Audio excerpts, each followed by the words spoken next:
Con una diferencia. En la era de Internet, los consumidores están dispuestos a luchar contra la obsolescencia programada. The first movie we made that really broke through was a movie about the iPod. And I was completely broke, and I had gotten this iPod, it was like $500, $400, and about 8 months later, 12 months later maybe, the battery died in it. And I called Apple to ask them to replace the battery. And their policy at the time was to tell their customers to buy a new iPod. You might as well go get a new one. Apple doesn't offer? No. Apple doesn't offer a new battery for the iPod? No.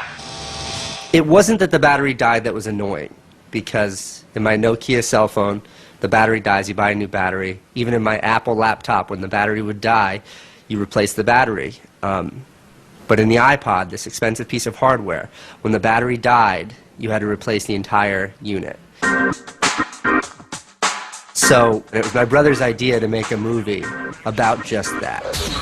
We went around with a stencil, spray painting on every iPod advertisement we saw in town. iPod's unreplaceable battery lasts only 18 months. We put the video on our own little site, iPodsDirtySecret.com. The first month, 6 weeks, it was at 5-6 million views, and the site went absolutely bananas. Una abogada de San Francisco, Elizabeth Pritzker, oyó hablar del vídeo y decidió demandar a Apple por el tema de la batería del iPod. Medio siglo después del caso del cártel, la obsolescencia programada llegaba de nuevo a los tribunales. When we brought this litigation, this was 2 years after the iPod was introduced, Apple had sold about 3 million iPods nationwide in the United States. Buena parte de esos iPods tenían problemas con la batería y sus propietarios estaban dispuestos a ir a los tribunales. Uno de ellos era Andrew Westley. We selected from amongst the consumers who had called us individuals who would serve as representatives in a class action. A class action is really a device that's fairly unique to the United States, where a small group of people stands in the shoes of a large group to bring one claim before a court.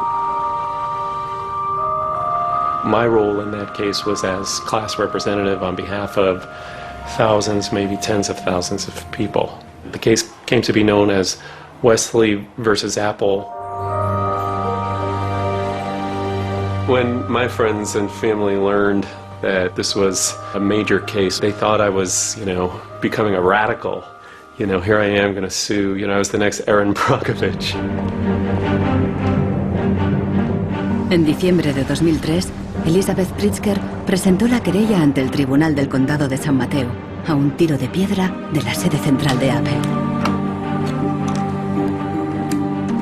We asked Apple for a number of technical documents regarding the battery life in the iPod, and we received a lot of technical data about the battery design, about the testing of the battery, and learned through that discovery that the type of the lithium battery that was contained within this iPod was designed by design to really only have a short period of life.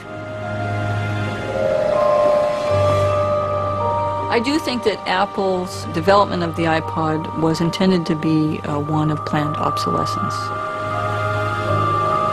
Después de meses de tensión, las dos partes llegaron a un acuerdo. Apple creó un servicio de recambio y prolongó la garantía a 2 años. Los querellantes recibieron una compensación. One thing that really bothers me personally is that Apple really promotes itself as a young, hip, forward-thinking company, and for a company like that not to have a good environmental policy that allows consumers to return products for proper recycling and disposal is really counterintuitive and counter to their message.